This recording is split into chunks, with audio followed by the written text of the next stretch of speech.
Baik, selamat pagi. Hari ini kita akan mereview mata kuliah pertanian organik.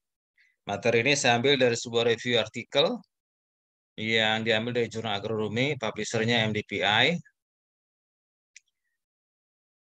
Judul makalah ini adalah Can Organic Sources of Nutrient Increase Crop Yields to Meet Global Food Demand? Apakah sumber nutrisi organik meningkatkan hasil tanaman untuk memenuhi kebutuhan pangan global? Ya, ditulis oleh Jagadish Timsina. Nanti Anda bisa download sendiri jurnal ini dari jurnal agronomi ya, dan judulnya ini. Baik, saya teruskan. Saya mulai dengan ringkasan atau intisari dari jurnal ini. Kebutuhan pangan global, yaitu pangan yang aman dikonsumsi dan sehat, itu adalah untuk memenuhi meningkatnya populasi manusia. Dan di masa yang akan datang ini akan menjadi sebuah tantangan yang kritis. Bagaimana kita bisa meningkatkan pangan kita, produksi tanaman kita, seraya merawat, menjaga lingkungan, dan memitigasi perubahan iklim. Nah, inilah tujuan pertanian pada masa kini. Nah, pertanian masa kini itu menggunakan pertanian konvensional yang dicirikan dengan penggunaan varietas berdaya hasil tinggi, menggunakan banyak air irigasi, pupuk kimia, dan juga pestisida kimia untuk meningkatkan hasil tanaman. Akan tetapi, karena seringkali terjadi misuse, salah guna, salah kelola dari pupuk kimia dan pestisida kimia dalam banyak agroekosistem, sehingga seringkali pertanian itu dipersalahkan. Akan terjadinya degradasi lahan, akan terjadinya polusi lingkungan, yang membahayakan kesehatan manusia, tanaman, dan ternak, dan semua lingkungan akuatik. Semua input yang diberikan kepada pertanian adalah penting. Nah, pertanian organik, PO, yaitu menggunakan sumber nutrisi organik, dianggap, disarankan, diyakini sebagai strategi yang berkelanjutan untuk menghasilkan makanan yang sehat, aman, dan lebih murah, dan sekaligus merestorasi kesuburan tanah dan memitigasi perubahan iklim. Nah, di tengah-tengah naiknya atau naik pamornya pertanian organik, ada beberapa myths ya, dan kontroversi di sekitar pertanian organik versus pertanian bukan organik, perihal sumber nutrisi. Ya, jadi ada beberapa hal yang harus diluruskan begitu, supaya mitos ini jangan terus berkembang, tetapi harus dibuktikan dengan scientific evidence, bukti ilmiah. Nah, jadi review yang Bapak baca ini, yang Anda baca ini tujuannya adalah untuk mengklarifikasi beberapa miskonsepsi atau myths atau mitos tentang sumber nutrisi bagi pertanian organik dan pertanian konvensional ya, dan juga review ini akan mengusulkan sebuah solusi alternatif untuk meningkatkan produksi biomas di atas lahan sebagai input organik untuk perbaikan kesuburan tanah dan peningkatan hasil ya. Nah, ini inti dari review ini dan juga inti dari kuliah kita pada pagi hari.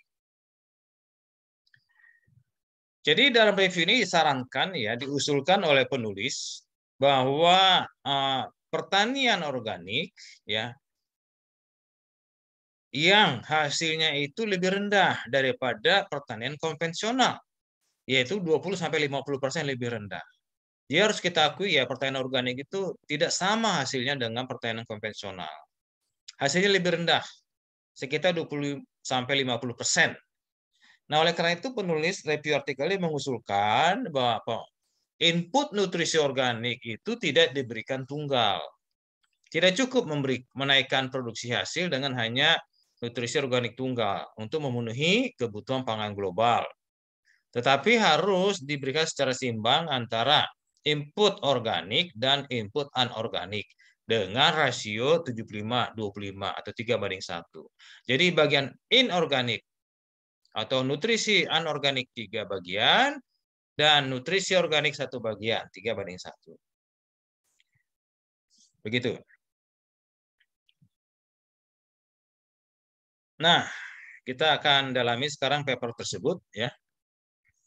Jadi paper atau review artikel ini berfokus pada pembahasan tentang nutrisi yang berasal dari tanaman yang ditanam secara organik dan secara konvensional. Dan sekaligus memberikan argumen ya, argumen mengenai bahan organik yang cukup untuk meningkatkan produksi untuk memenuhi kebutuhan pangan global dan bertambahnya populasi. Nah, kita mulai dulu dengan apa definisi pertanian organik menurut FAO, Food and Agriculture Organization, ya, sebuah lembaga di bawah naungan Perserikatan Bangsa-Bangsa. Jadi FAO ini mendefinisikan pertanian organik sebagai sistem manajemen produksi yang holistik yang mempromot dan memperkaya kesehatan agroekosistem, termasuk di dalamnya biodiversitas, siklus biologi, dan aktivitas biologi tanah. Pertanian organik menekankan penggunaan praktek-praktek manajemen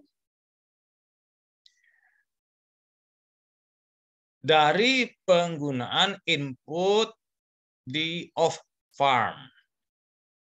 Artinya input dari luar lahan ya, dengan memperhatikan kondisi regional atau kondisi lokal setempat. Dan FAO mendefinisikan lebih jauh bahwa pertanian organik itu harus diikuti jika memungkinkan ya metode-metode yang agronomik dan biologis ya. Jadi tidak menggunakan pendekatan kimia, menggunakan bahan sintetik kimia untuk memenuhi kebutuhan pangan. Nah, ini definisi FAO yang sudah diadaptasi dan sudah diadopsi oleh definisi pertanian organik di Indonesia ini. Jadi pertanian organik adalah sebuah bentuk pertanian yang exclude itu artinya yang meniadakan, mengurangi, menghilangkan penggunaan pupuk kimia dan semua input kimia seperti pestisida sintetik dan bahkan juga genetically engineered crops. Ya, tanaman rekayasa genetika. Jadi pertanian organik itu lebih menekankan penggunaan varietas lokal, varietas yang tidak ada rekayasa genetika di dalamnya. Pertanian organik menggunakan organik material untuk menyuplai nutrisi dan mengendalikan hama penyakit. Beberapa bahan organik yang digunakan dan disarankan diantaranya adalah agriculture waste atau limbah pertanian, misalnya residu tanaman, misalnya jerami padi, ya, daun jagung, daun kacang-kacangan. Nah, itu adalah sisa-sisa biomasa tanaman yang bisa digunakan sebagai limbah pertanian dan digunakan sebagai bahan organik. Kemudian juga dia usulkan bahan organik yang dipakai dalam pertanian organik adalah biodegradable waste, limbah yang bisa terurai, limbah bisa terurai ya. Limbah yang cepat terurai, misalnya adalah sampah dapur, sampah sayur dan buah, dan seterusnya. Kemudian bahan organik lain yang disarankan digunakan dalam pertanian organik adalah farmyard manure. Misalnya adalah limbah sapi, limbah pupuk kandang ayam, kompos, vermikompos, limbah cacing, dan seterusnya. Kemudian juga disarankan menggunakan forest and grassland waste, limbah kehutanan atau limbah rumput. Misalnya dedaunan, cabang, ya, herba, dan seterusnya. Nah, bahan organik ini harus sudah terdekomposisi, dekompos atau sebagian terdekomposisi. decompose or partially decompose. Jadi semua bahan organik di atas yang sudah disebutkan tadi itu harus sudah terbentuk, sudah terdekomposisi. Jadi sudah membusuk kalau bahasa sederhananya, terdekomposisi. Asal kata dari compose, ya compose itu artinya membangun, D itu kembali, membangun kembali, merombak kembali, ya menjadi yang semula tidak tersedia bagi tanaman menjadi tersedia. Atau setidaknya partially decompose, ya sudah setengah terdekomposisi, begitu maksudnya. Kemudian juga dalam review ini disarankan juga bahan organik yang sekarang mulai kerap digunakan, yaitu penggunaan pupuk hayati, biofertilizers, yaitu mikrobia amandemen yang sudah diperkaya dengan rhizobia atau Azospirillum. Ini adalah bakteri-bakteri yang mempromot, menstimulasi aktivitas biologi di dalam tanah, termasuk juga mikroba seperti Trichoderma. Ya. Nah, inilah ragam dari bahan organik yang disarankan digunakan di dalam pertanian organik. Oke. Nah, dalam review ini juga disampaikan beberapa mitos, ya. Mitos itu artinya ketidakbenaran, ya, yang belum terbukti, begitu, belum terbukti. Nah, saya angkat satu mitos saja, ya, dari beberapa myth, ya, beberapa hipotesis yang ditulis dalam review artikel. Nanti selanjutnya Anda bisa baca sendiri. Nah, salah satu mitos saya angkat di sini adalah bahwa pupuk kimia bisa mendeteriorate atau merusak sifat fisik tanah dan mendegradasi lahan. Nah, ini sebuah presuposisi, ya, myth, presuposisi. Jadi belum terbukti kebenarannya. Gitu. Memang sekarang ini banyak politician, ya, policy maker, bahkan juga peneliti dan juga beberapa penyuluh menggambarkan bahwa pupuk anorganik, pupuk kimia itu baik diaplikasikan dalam jumlah sedikit atau dalam jumlah besar bisa mendegradasi tanah, ya. Jadi terjadi perubahan struktur, terjadi asidifikasi dan seterusnya. Jadi terjadi penurunan crop produktivitas, ya. Tetapi sampai sejauh ini menurut review artikel ini bahwa belum ada bukti ilmiah, no scientific evidence yang mendemonstrasikan bahwa pupuk kimia itu ketika diaplikasikan dalam dosis optimum, ya bisa merusak struktur tanah atau mengurangi kapasitas menahan air. Belum ada bukti-bukti ilmiah seperti itu, belum ada, ya. Jadi buktinya, kenyataannya bahwa pupuk kimia itu hakikatnya tidak merusak tanah dengan tidak merusak struktur tanah atau membuatnya lebih asam. Jadi belum ada bukti-bukti seperti itu. Begitu maksudnya, ya. Jadi ini mau pendapat Bapak bahwa dari review ini kita diajarkan bahwa pemakaian pupuk kimia itu memang benar dilarang, ya, tidak diizinkan dalam pertanian organik. Tapi tidak berarti dalam pertanian secara umum, ya, keliru kita memakai pupuk kimia. Tidak arti demikian. Silakan memakai pupuk kimia. Tetapi itu namanya bukan lagi pertanian organik. Itu namanya pertanian konvensional untuk tujuan hasil yang tinggi.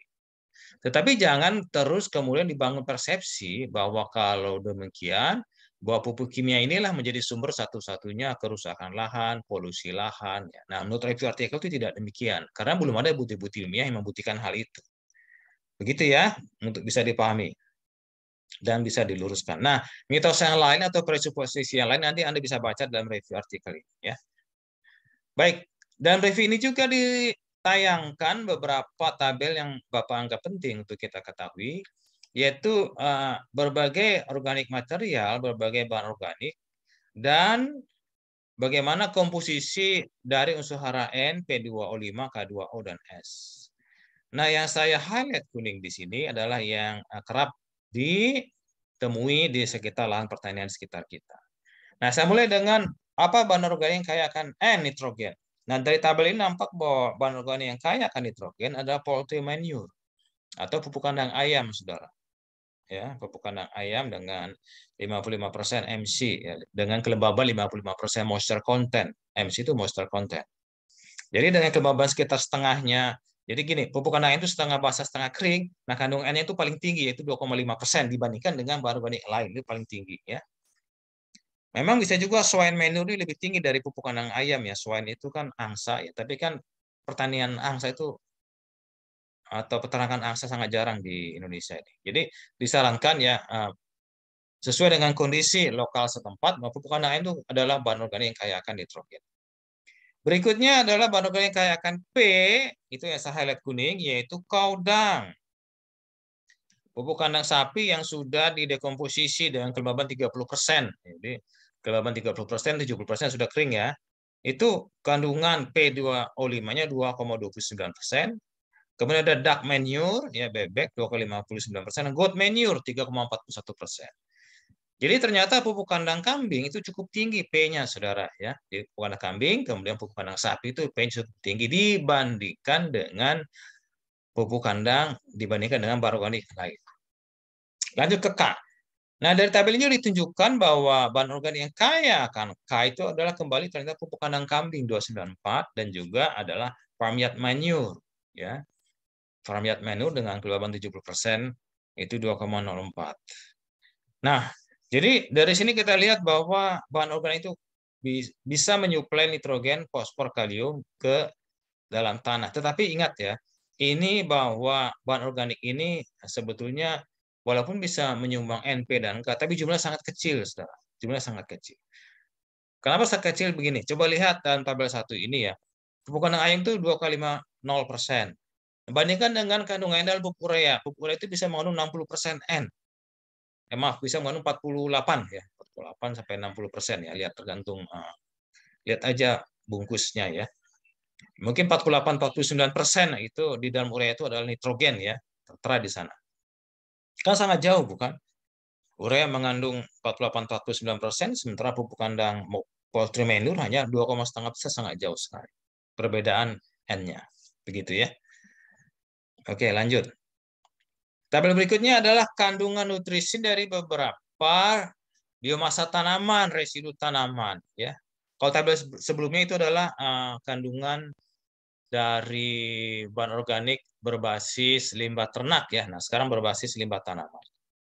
Oke, beberapa limbah tanaman yang disarankan digunakan dalam pertanian organik dan banyak di sekitar kita yaitu adalah rice straw, jerami padi, kemudian leucaena atau lamtoro. Dua ini yang banyak ditemukan di sekitar kita ya. Nah, kandungannya kalau kita lihat dalam tabel 2 ini, jerami padi itu kaya akan K, ya 3,16%, ya paling tinggi dibandingkan dengan yang lain. Kemudian mais stover, daun jagung itu 3%, ya itu juga ternyata kaya akan K. Nah, limbah tanaman yang kaya akan nitrogen adalah leucaena atau lamtoro ya, itu paling tinggi. Karena dia adalah tanaman kacang-kacang yang memfiksasi nitrogen dari udara sehingga dia kaya akan nitrogen. Kandungannya 4,29%. Nah, yang istimewa yang Bapak tonjolkan di sini, Bapak angkat ini adalah banana stem, ya, bonggol pisang atau batang pisang. Ya. Lebih bagus lagi bonggol pisang. Ternyata bonggol pisang itu kaya akan P2O5, paling tinggi kandungan P-nya dibandingkan dengan limbah tanaman yang lain. Lebih daripada itu, ternyata bonggol pisang paling tinggi mengandung K, ya sampai 19,42%. Nah, kita lihat di sini, saudara, ya, bahwa limbah tanaman itu juga, ya, kalau kita kembalikan ke tanah, ini akan mengembalikan kesuburan tanah oleh karena kekayaan dari kandungan N, P, dan K. Tapi kembali Bapak ingatkan ya, sekalipun bahwa limbah tanaman yang mengandung N, mengandung P, mengandung K, tetap persentase itu lebih kecil ya dibandingkan pupuk kimia. Misalnya pupuk SP36 yang mengandung sampai 36% P ya, pupuk ini SP36 mengandung P sampai 36%. Nah, bandingkan dengan banana stem yang hanya 1,05%, kan jauh banget ya. Kandungan P di dalam banana stem 1,05%, kandungan P di dalam pupuk SP36 36%. 1 berbanding 36, sangat jauh. Jadi walaupun kandungan unsur hara N, P, dan K di dalam limbah tanaman dan limbah ternak itu kecil, tapi sumbangannya, kontribusinya, apabila bahan organik dikembalikan ke dalam tanah, kontribusinya adalah dalam hal perbaikan kesuburan tanah, ya, perbaikan struktur tanah. Oke, dalam review ini juga ditayangkan tabel 3 ya, sebuah tabel 3 ini menggambarkan sebuah 4 skenario. Ini menarik bagi Anda untuk Anda simak ya. 4 skenario. Yaitu skenario bagaimana menghasilkan produksi ya padi, wheat, dan mais ya. Jadi apabila dalam skenario 1 ya, kita hanya menggunakan pupuk kimia saja, misalnya pupuk urea, TSP, dan pupuk MOP ya. Tiga itu saja skenario 1 dan diberikan 100% ya sesuai rekomendasinya. Maka hasil rice-nya itu bisa 159, wheat-nya 196, mais atau jagungnya 485. Anyway, ini data dari diambil data 2018 ya yang diadaptif dari tim Sina 2018 di negara Nepal. Tapi ini menggambarkan secara umum. Artinya berlaku juga untuk di negara kondisi kita. Nah, apabila kita kurangi pemakaian pupuk kimia menjadi 50% ya pada skenario 2, kemudian kita tambahkan 1/4 25% farmyard manure dan tambahkan lagi crop residue masing-masing ya. Jadi 50 pupuk kimia, 50% bahan organik ya. Organiknya 25% farmyard manure, kemudian 26% crop residue ya. Maka hasilnya ya kita lihat di sini hasilnya emang jadi menurun dia. Rice-nya 79 ya kilogram per hektar dan maisnya itu 242. Ya, 242. Nah, kemudian kalau kita gunakan skenario 3 ya untuk mencapai hasil rice, wheat dan mais ya yang menghasilkan 5 ton rice, 5 ton wheat dan 10 ton mais. Kalau kita gunakan skenario 3 yaitu 75% pupuk kimia, kemudian sisanya 25% diambil 12,5% farmyard manure dan 12,5% crop residue ya. Maka dibutuhkan sejumlah angka itu. Lihat di tabel itu ya. Jadi untuk menghasilkan hasil yang sama dengan 100% skenario 1 pupuk kimia ya, maka kita lihat dalam tabel 3 itu pupuk urea itu menjadi berkurang pemakaiannya dibandingkan 100%, demikian pula pupuk TSP dan pupuk MOP. Tetapi kita harus menambahkan farmyard manure dan crop residue. Itu skenario 3. Lanjut skenario yang keempat, skenario yang terakhir ya. Ini skenario bagaimana kita bisa menghasilkan rice ya 5 ton, wheat 5 ton, dan mais 10 ton. Ada 4 skenario. Nah, dalam skenario 4 disarankan menggunakan hanya farmyard manure dan crop residue ya. Jadi tidak ada pupuk kimia, maka alangkah banyaknya dibutuhkan farmyard manure dan crop residue itu. Coba lihat di tabel itu. Banyak sekali dibutuhkan. Jadi dari 4 skenario ini bisa kita propose, kita bayangkan, bisa kita hipotesiskan ya bahwa setiap skenario itu bisa menghasilkan produksi yang kita inginkan. Tetapi setiap skenario itu ada plus minusnya. Dalam skenario 1 yaitu 100% pupuk kimia ya, itu produksi rice bisa dicapai 5 ton, produksi wheat bisa dicapai 5 ton, produksi mais bisa dicapai 10 ton ya, tanpa bahan organik ya.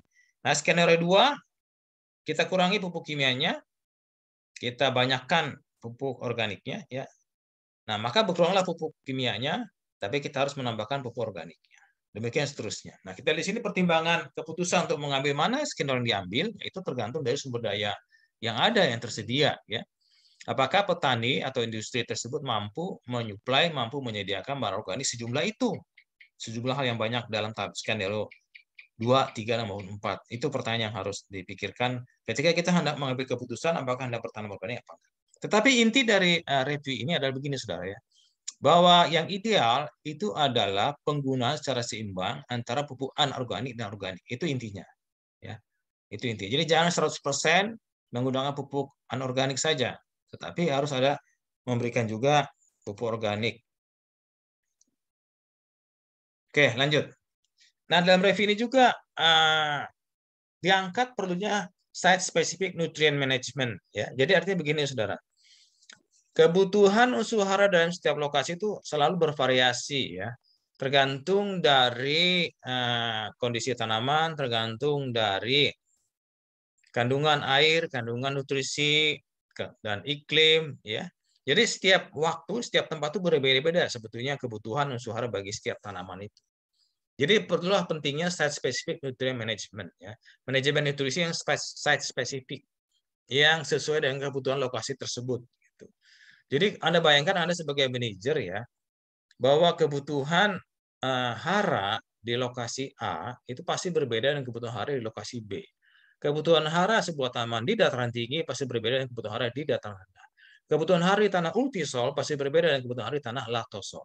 Kebutuhan hara di tanah kering, lahan kering pasti berbeda dengan kebutuhan hara di lahan basah. Nah, seperti itu, saudara.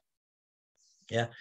Bagaimana pendekatan SSNM ini, Site Specific Nutrient Management ini, ya ini adalah sangat relevan di dalam pertanian organik. Jadi kita tidak memboroskan pemakaian pupuk organik secara berlebihan karena harga pupuk organik semakin mahal. Tapi kita membuat keseimbangan, ya membuat keseimbangan, diberikan juga pupuk organiknya, gitu ya. Nah, dalam review ini juga diangkat sebuah alternatif, ya pendekatan alternatif bagaimana kita bisa meningkatkan kesuburan tanah on farm dan suplai nutrisi. Jadi prinsipnya begini, saudara, bagaimana kita bisa meningkatkan nutrisi hara bagi tanah?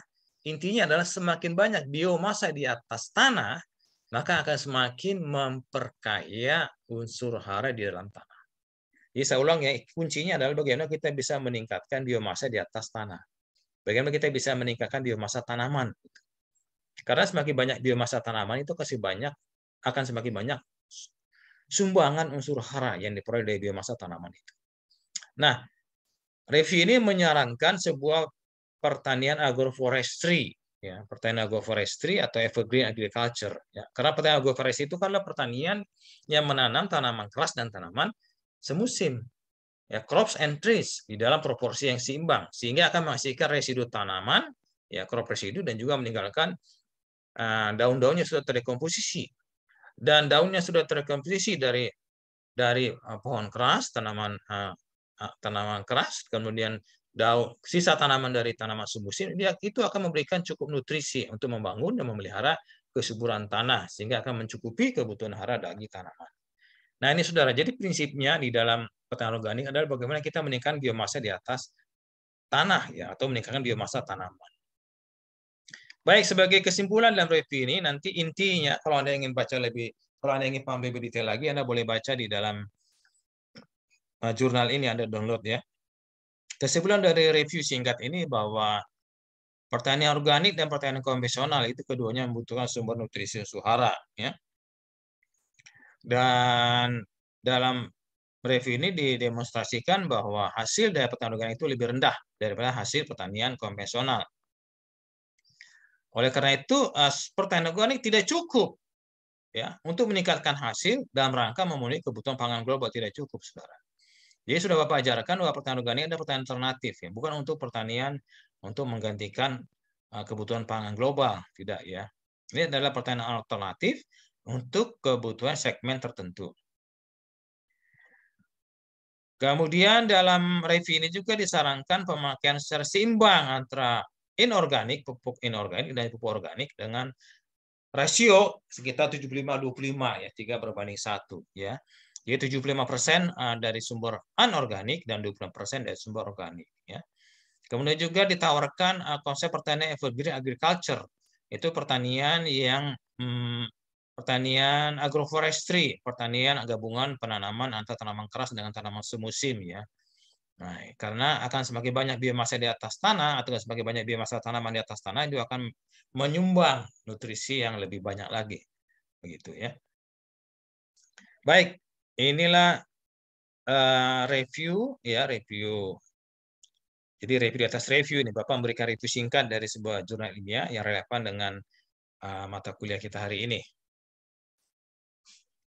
Baik, demikian saudara review singkat dari Bapak. Nah, kita kemudian akan kuis, ya. Bapak akan menanyakan kepada Anda semua apa yang sudah Bapak ajarkan hari ini, yang barusan Bapak jelaskan. Baik, kita break dulu 5 menit, ya, nanti akan Bapak jelaskan lebih jauh.